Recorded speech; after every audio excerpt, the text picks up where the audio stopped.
Hi everyone, मैं हूं SP Chaudhary और आप देख रहे हैं HP education hub. DSC series के एक और नए वीडियो में आप सब लोगों का स्वागत है।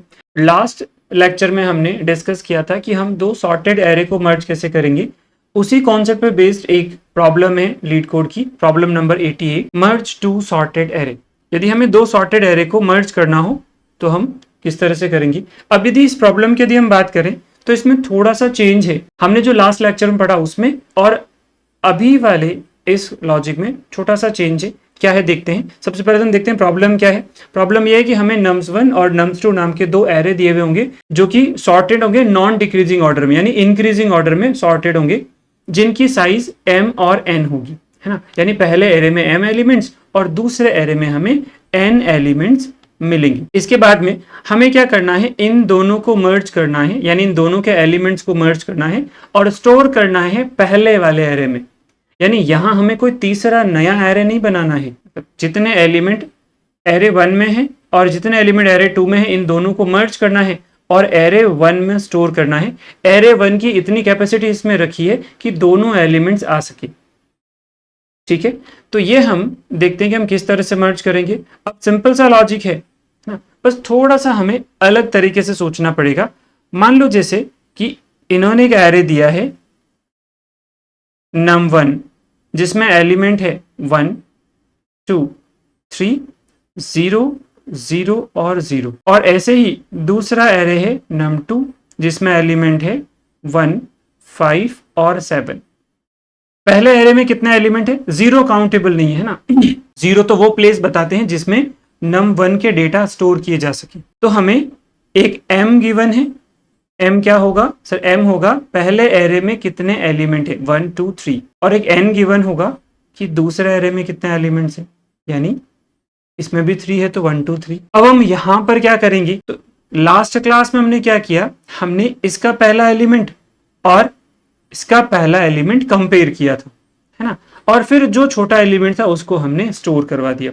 यहां हमें ऐसा नहीं करना है। अब हम क्या करेंगे, अब हम इसका लास्ट एलिमेंट यानी फर्स्ट एरे का लास्ट एलिमेंट और सेकंड एरे का लास्ट एलिमेंट, इन दोनों में से बड़ी वैल्यू कौन सी है, जो बड़ी वैल्यू है उसको यहां स्टोर कर देंगे। तो यदि हम यहां बात करें बड़ी वैल्यू की, तो 7 और 3 में से बड़ी वैल्यू 7 है तो हम 7 को यहां स्टोर कर देंगे। फिर अगेन कंपेयर करेंगे, 3 और 5 में से बड़ी वैल्यू 5 के पास है तो 5 को यहां स्टोर कर देंगे। 3 और 1 में से बड़ी वैल्यू 3 के पास है तो 3 को हम यहां स्टोर कर देंगे।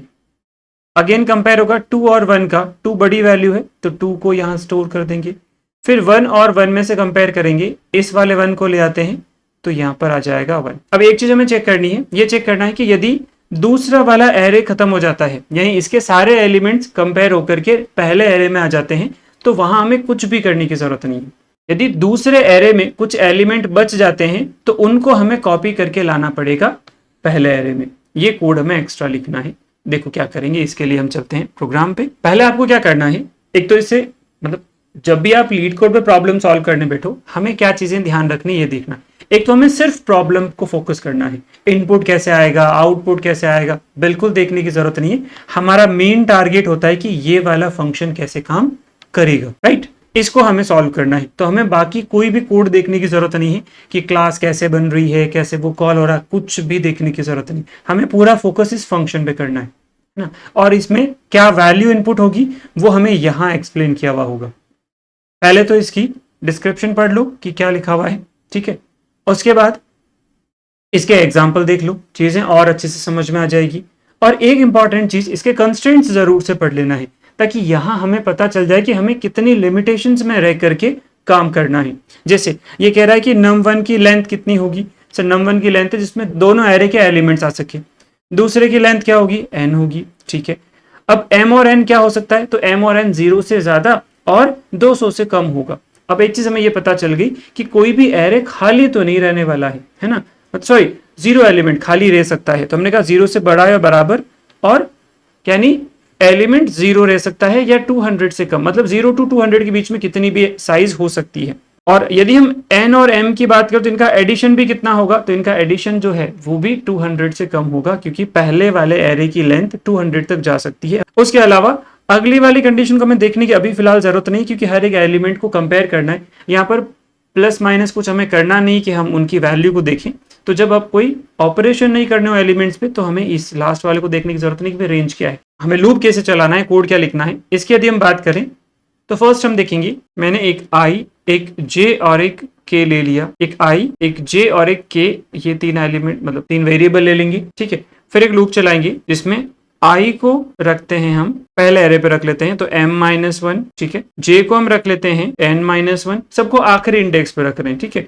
और जो हमारा k है उसे हम रख लेते हैं n+m-1 या m+n-1, कैसे भी कह लो। अब लूप कहां तक चलेगा, तो i जब तक ग्रेटर देन इक्वल्स टू 0 होगा, क्योंकि लास्ट इंडेक्स तक जा सकते हैं, एंड साथ ही साथ j भी ग्रेटर देन इक्वल्स टू 0 हो, तब तक ये लूप चलेगा। और इसमें k ऑलवेज डिक्रीज हो जाएगा, क्योंकि यहाँ हमें साइज दे रखी पहले से ही, तो हम इंडेक्स वाइज चलेंगे। देखो कैसे, इसकी बात करें तो हमारे पास इंडेक्सेस कौन कौन सी है, तो इसकी इंडेक्स हो जाएगी कुछ इस तरह से, और इसकी इंडेक्स भी कुछ इस तरह से। हमने यहाँ i को रखा है m-1 यानी यहाँ पर, j को रखा है n-1 यानी यहाँ पर, और इसको रखा है m+n 3+3 6 -1 5, तो k को रखा है यहाँ पर। अब कंपेयर करेंगे i इंडेक्स पे रखे हुए एलिमेंट और j इंडेक्स पे रखे हुए एलिमेंट में से बड़ा कौन सा है। जो एलिमेंट बड़ा है वो यहाँ आ जाएगा, ठीक है। तो इसके लिए देखो यहाँ हमने कुछ इस तरह से कंपेयर कर लेना है कि यदि num1 की i इंडेक्स पे रखा हुआ एलिमेंट ग्रेटर देन हो nums2 की, नेम चेंज कर देते हैं, ये nums, ठीक है, nums2 की j इंडेक्स पे रखे हुए एलिमेंट से, यदि ऐसा है तो हमें बड़ा वाला एलिमेंट टारगेट करना है। और बड़ा एलिमेंट कौन सा होगा, सर बड़ा एलिमेंट होगा nums1 की i इंडेक्स पे रखा हुआ एलिमेंट, तो उसको हम nums1 की k इंडेक्स पे स्टोर कर देंगे nums1 ऑफ i को, ठीक है। और वैल्यू i से आ रही है तो i को डिक्रीज कर देंगे। यहां हमने एक गड़बड़ कर दी, k इंक्रीज नहीं k डिक्रीज होगा, क्योंकि हम उल्टा लूप चला रहे हैं ना, तो हमने i को डिक्रीज कर दिया। और नहीं तो हम एल्स में जाएंगे और यहाँ nums1 की k इंडेक्स पे स्टोर करवा देना है सेकेंड एरे यानी nums2 ऑफ j को, और वैल्यू j से आ रही है तो j को डिक्रीज कर देंगे। अब ये वाला लूप कब एंड होगा, जब या तो पहले एरे में से एलिमेंट सारे कंपेयर हो जाएंगे या सेकंड एरे में से एलिमेंट कंपेयर हो जाएंगे।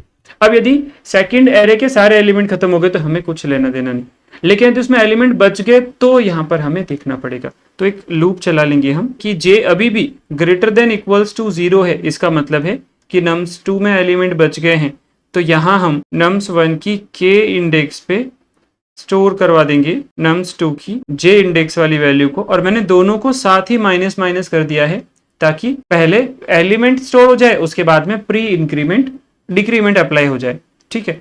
तो ये हमने ले लिया, कुछ रिटर्न करने की जरूरत है नहीं, तो हम रिटर्न करेंगे नहीं। हाँ, यहाँ पर एक चीज और ले लेते हैं, क्योंकि अभी तक तो हमने ये केस लिया कि भाई सभी में वैल्यूज होगी, है ना। फॉर एग्जाम्पल किसी में वैल्यू नहीं हो तो ये लूप क्यों चले, तो यहाँ हम एक्स्ट्रा कंडीशंस इस तरह से ले सकते हैं, हमारा m 0 हो, m में कोई सी भी वैल्यू नहीं हो, ठीक है। इसका मतलब सारी वैल्यू, m 0 इसका मतलब num1 में कोई भी वैल्यू नहीं है ना, तो उस केस में num2 की सारी वैल्यू num1 में रख करके रिटर्न कर दो। तो यहाँ हम nums1 में स्टोर कर देंगे nums2 की सारी वैल्यू और रिटर्न कर देंगे। एक और कंडीशन ले लेते हैं कि यदि n इक्वल्स टू 0 हो। n 0 होने का क्या मतलब है, n का 0 होने का मतलब है कि दूसरे एरे में कोई एलिमेंट नहीं है। अब दूसरे एरे में एलिमेंट नहीं तो कंपेयर करने की जरूरत है क्या, नहीं, तो हम यहीं से रिटर्न कर देंगे, पहले एरे में जो एलिमेंट है वही रहेंगे, ठीक है। तो ये दो कंडीशन हमने इसलिए ले ली ताकि कोई भी एक एरे खाली हो तो हम फालतू के ऑपरेशन नहीं करें, वहीं से रिटर्न कर दें। अब इसे रन करके देखते हैं। ओके, बेसिक टेस्ट केस पास हो गए, सबमिट करके देखें तो ये कंप्लीट एक्सेप्ट हो गया है। कोड मैं आपको यहाँ पेस्ट कर देता हूँ। आई होप आपको ये लॉजिक पूरा समझ में आया होगा अच्छे से, है ना। और यदि समझ में आया है तो लाइक करो वीडियोस को, अपने फ्रेंड्स को शेयर करो। बाकी मिलते हैं अगले वीडियो में, तब तक के लिए थैंक यू सो मच।